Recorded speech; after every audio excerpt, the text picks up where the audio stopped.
Адвокатката на Јанева ќе бара снимките каде се слуша гласот на обвинителката, да не бидат докази, затоа што биле прибавени на незаконит начин. Фрчковска вели дека ќе го оспоруваат делот каде се слуша Јанева како комуницира со бизнисменот Орце Камчев.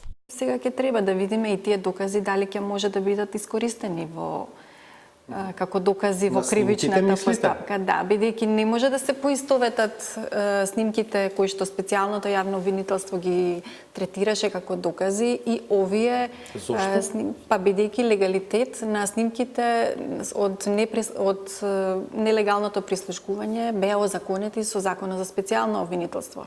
А овие докази се третираат како докази кои се прибавени на незаконит начин и како такви треба да бидат издвоени во постапката.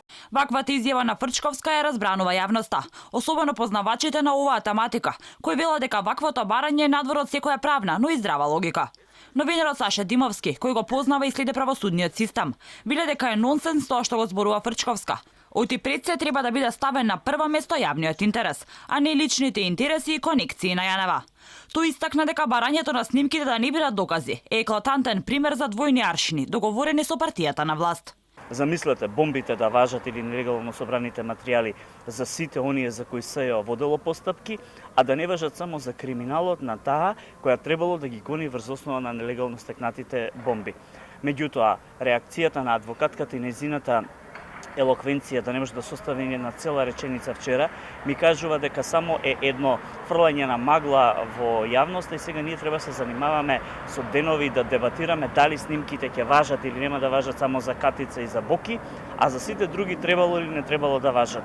Со еден збор, снимките обезбедени на ваков начин и тоа како се докази бидејќи во прв план преовладува јавниот интерес, потврдено со десетици пресуди на судот во Страсбург.